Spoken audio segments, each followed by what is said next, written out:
Bonjour à tous et bienvenue dans le podcast Le sel de la vie, le podcast pour vous faire du bien. Je vous retrouve chaque jeudi autour d'un thème qui nous encourage à grandir et qui nous interroge sur une vie meilleure. Je suis Aurélie Lascombe, énergéticienne et créatrice de la chaîne YouTube Détente et Sérénité. Bonjour, aujourd'hui j'ai le plaisir de recevoir Célia. Célia qui est sophrologue. Bonjour Célia. Bonjour Aurélie. Célia, est-ce que tu peux te présenter en quelques mots ? Oui, bien sûr. Alors, donc je suis Célia, j'ai 43 ans et je suis sophrologue maintenant sur Saint-Raphaël depuis plus de 3 ans. D'accord. Est-ce que tu peux nous raconter un petit peu ton parcours et qu'est-ce qui t'a amené à la sophrologie ? Oui, t'as un peu de temps là ou... On y va. Alors, mon parcours, alors c'est déjà un parcours personnel, hein. Je pense qu'on n'arrive pas à la sophrologie sans avoir eu des épreuves et des expériences personnelles. Pour ma part, ça a commencé il y a plus de 10 ans, on va dire, où j'ai commencé par de l'art-thérapie, à l'époque avec une thérapeute sur Fréjus, qui s'appelle Isabelle Rotolo d'ailleurs, et qui proposait des ateliers d'art-thérapie. Donc j'ai commencé par faire tous ces ateliers avec elle. Et ça a été une expérience incroyable et très très riche. Et ensuite, j'ai enchaîné par beaucoup... j'ai été en fait en quête de découvrir plein de techniques. Et j'ai commencé la sophrologie en tant que patiente, bien évidemment, il y a à peu près 8 ans, avec une sophrologue qui a tout ouvert chez moi, on va dire, qui s'appelait Catherine. Et ça a été une révélation pour moi et un parcours très très intéressant personnellement. Et puis un jour, je me suis entendue me dire à moi-même, c'est ça que je veux faire, c'est ce métier. Donc j'ai ensuite fait une formation avec Michel Freud à Saint-Raphaël de 2 ans, puisqu'il faut savoir que la sophrologie est aussi un travail personnel et qu'une formation longue est en général très importante, avec un travail sur soi qui est très profond. J'ai continué ensuite avec un cursus en sophrothérapie pour apprendre des techniques un petit peu plus poussées, avec des outils d'hypnose. Parallèlement, qu'est-ce que je peux te dire que j'ai fait aussi des initiations Reiki. Et puis dernièrement, j'ai aussi pu suivre une belle formation avec Maëlle au niveau des soins énergétiques et du magnétisme. D'accord. Est-ce qu'il y a été déclencheur quand tu as commencé l'art-thérapie? Est-ce qu'il y a eu une cause particulière dans ta vie qui a fait que tu as envie d'aller vers l'art-thérapie? Et pourquoi l'art-thérapie en premier? Oui, alors en fait, comme beaucoup de personnes, j'avais des choses à régler, hein, comme on dit, un travail sur soi à mener. J'avais bien compris que pour être en équilibre, en harmonie, il fallait que je travaille sur moi. Et l'art-thérapie, alors j'étais très intéressée par le théâtre, mais j'étais très timide, très réservée. Et c'était compliqué pour moi. Donc du coup, l'art-thérapie m'a vraiment permis pendant 3 ans de travailler cette confiance en moi, cette timidité, l'image de moi aussi, qui était assez difficile à accepter. Et puis au bout de 3 ans, j'ai pu passer sur des cours de théâtre. Et j'ai même fait 2 années au conservatoire de Saint-Raphaël. Et ça m'a beaucoup aidée. Et c'est vrai que souvent, je le conseille aux personnes que je peux recevoir en leur disant que l'art est vraiment une passerelle vers soi et une reconnexion à soi. Et que c'est très très intéressant de passer par l'art, quel qu'il soit. Moi, ça a été le théâtre. Pour pouvoir rentrer en connexion avec soi-même et du coup trouver un équilibre de vie. D'accord. Et alors, est-ce que tu peux nous expliquer un petit peu la sophrologie? Qu'est-ce que c'est exactement? Alors la sophrologie, c'est une technique et une pratique de relaxation psychocorporelle, puisqu'on va essayer de détendre aussi bien le corps que l'esprit. On travaille avec plusieurs outils, la respiration, qui est le premier outil de base. Donc il y a plus de 15 techniques de respiration. On travaille aussi en relaxation dynamique, Donc la relaxation dynamique, c'est une relaxation qui se fait en général debout avec des gestes très très lents mais synchronisés toujours sur la respiration. On travaille beaucoup les yeux fermés puisque c'est aussi un travail d'introspection. Et on a aussi donc la visualisation, donc, qui est une visualisation positive. Donc ça c'est en position assise ou allongée. Donc c'est une visualisation où on induit voilà, des choses, on amène vraiment la personne dans un état de détente. Voilà. Alors beaucoup disent que la sophrologie se situe entre le yoga et l'hypnose. C'est ce que j'allais te dire, parce que tu me parles de respiration, ça m'a fait penser au yoga. Oui, il y a quand même des techniques qui peuvent être similaires au yoga. Certains disent que ça se situe donc entre le yoga et l'hypnose. Moi, je suis pas forcément d'accord, puisque le yoga, j'ai pratiqué aussi le yoga et voilà, je ne peux pas du tout dire que la sophrologie s'apparente à du yoga. On fait des exercices qui sont très très simples et très très doux. Voilà, qui sont beaucoup moins compliqués que le yoga. Et effectivement, l'hypnose, ça s'en rapproche un peu de par la visualisation, mais c'est moins profond. Donc la sophrologie, c'est vraiment une technique très très douce qui fait en sorte qu'on se met à son écoute avec beaucoup de bienveillance, beaucoup de non-jugement. Et on n'est pas du tout là dans la performance justement et dans le fait de se dire que les exercices qu'on fait sont réussis ou pas. Il n'y a pas de notion de réussite. C'est vraiment de l'accueil des sensations et voilà, vraiment accueillir et accepter ce qui se passe en soi pour se mettre à son écoute puisque voilà, après ça va jouer aussi sur le mental. Voilà. La sophrologie, c'est très très pratiquée maintenant dans le domaine sportif, puisque dans le domaine sportif, on a bien compris qu'il y a la préparation physique, mais que la préparation mentale est aussi tout aussi importante. Et puis voilà, les dernières études neurobiologiques ont bien révélé que le cerveau avait beaucoup plus de capacités que ce qu'on croyait. Et donc la sophrologie, c'est aussi pouvoir permettre voilà, au cerveau de se mettre en pause, mais finalement en étant beaucoup plus performant. D'accord. Alors pour quel type de problématique on peut venir te consulter ? Alors c'est assez large.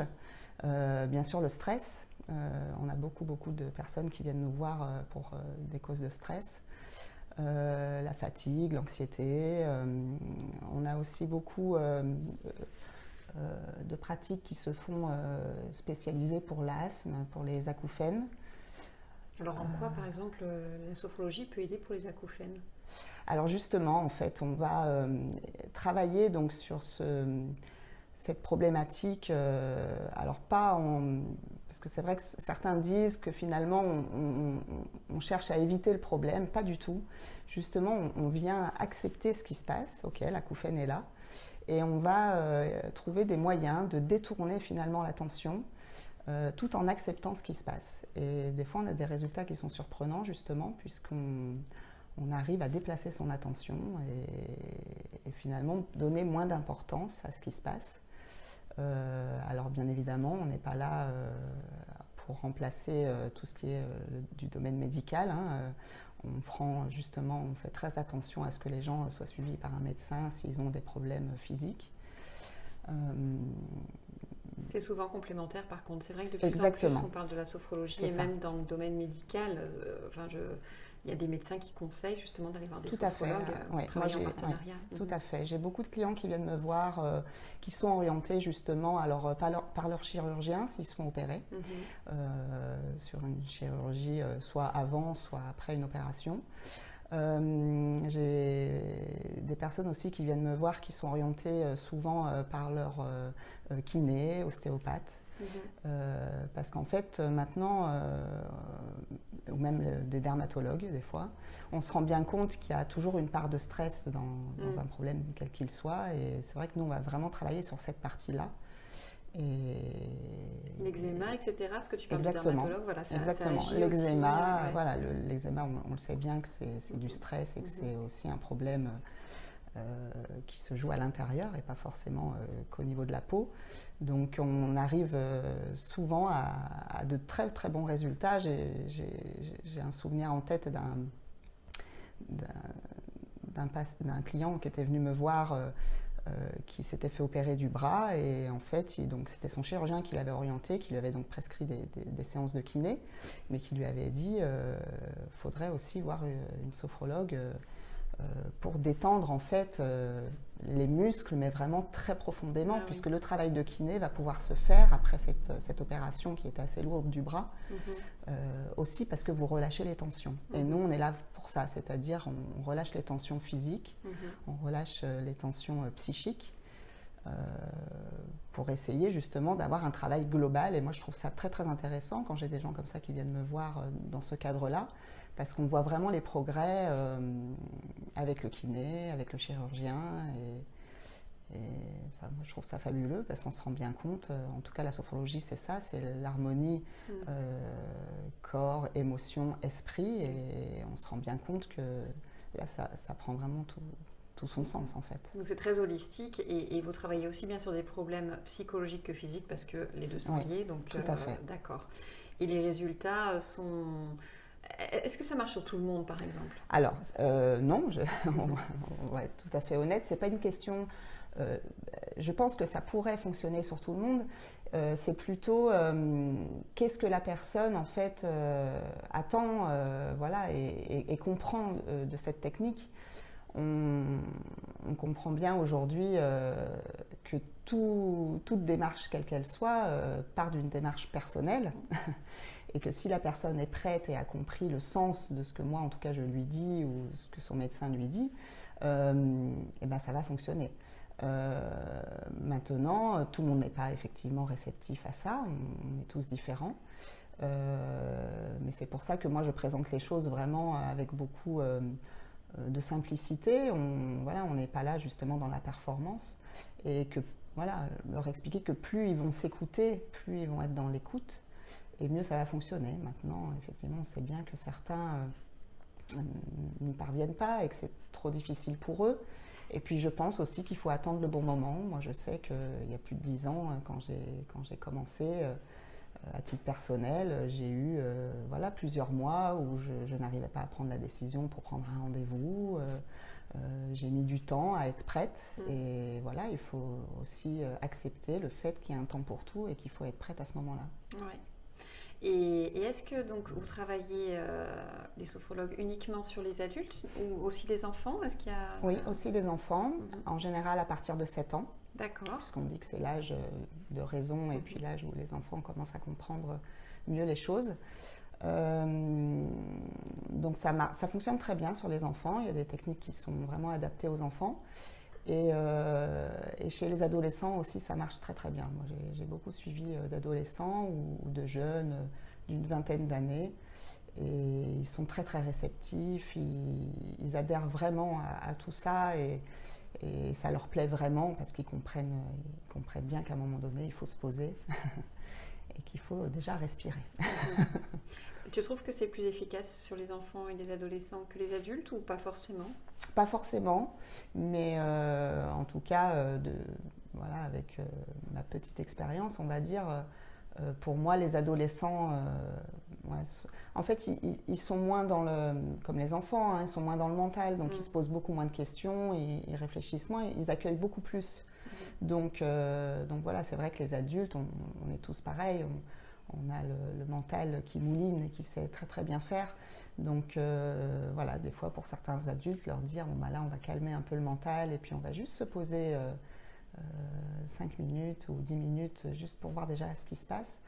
Bah, pour certains adultes c'est compliqué parce qu'ils n'ont pas l'habitude et que qui plus est dans la situation qu'on vit en ce moment, il y a beaucoup de stress, beaucoup de pensées négatives, beaucoup de personnes qui se posent beaucoup de questions quant à l'avenir et c'est vrai que voilà, c'est pas facile, donc il faut être à l'écoute avec beaucoup de bienveillance. C'est ce qu'on essaye de faire en tout cas. D'accord. Et pour conclure, est-ce que tu pourrais nous dire un petit peu ce que la sophrologie t'a apporté, ce que ça a changé dans ta vie? Beaucoup de choses. Alors on dit que la sophrologie devient une philosophie de vie, mais c'est vraiment ça, c'est-à-dire que voilà, au jour d'aujourd'hui, voilà, je ne vais pas vous dire que je pratique tous les jours la sophrologie parce que je suis sophrologue, non, c'est pas vrai. Mais c'est devenu, en fait, ça ouvre la vision de la pleine conscience. Donc, la sophrologie, effectivement, a changé ma vie. Il n'y a pas que ça, il y a aussi toutes les techniques que j'ai pratiquées à côté et toutes les personnes que j'ai pu rencontrer, puisqu'en fait, pour moi, la vie est riche de rencontres et j'ai pu rencontrer des personnes, que ce soit des thérapeutes ou des praticiens qui m'ont vraiment, vraiment beaucoup aidée. Et pour moi, c'est ça le plus important, c'est-à-dire qu'il faut se laisser aller justement à toutes les rencontres que la vie nous propose et pouvoir saisir à chaque fois ce qui peut nous faire du bien. Et voilà, aujourd'hui, la sophrologie particulièrement, c'est vraiment, ce que ça m'a apporté, c'est vraiment la pleine conscience des choses. C'est-à-dire que tout ce que je fais aujourd'hui, que ce soit une balade dans la nature, un moment avec quelqu'un, j'essaye de le faire en pleine conscience. Et du coup, ça amène beaucoup de lumière et beaucoup d'amour en fait dans chaque geste ou dans chaque moment du quotidien. Donc au-delà de la pratique en elle-même, bien sûr que je pratique, mais ça va au-delà, c'est-à-dire que c'est vraiment une philosophie de vie au quotidien où on va travailler l'humilité, on va travailler le calme, la sagesse, essayer de s'accorder des moments de pause, des moments d'accueil, et puis se poser la question, en tout cas moi c'est ce que je fais presque tous les jours, voilà, comment je me sens aujourd'hui, comment je me sens et qu'est-ce qui me ferait du bien. D'accord, donc vraiment être plus à l'écoute de toi-même finalement. Oui, mais alors de moi-même, mais c'est pas le but en fait, le but c'est d'être à l'écoute de soi-même pour être à l'écoute des autres. Le but, en fait, je passe par moi pour finalement être à l'écoute des autres, de la nature, de l'univers, c'est pas centré sur moi. D'accord, ok, super. Merci beaucoup, Célia. Merci à toi, Aurélie.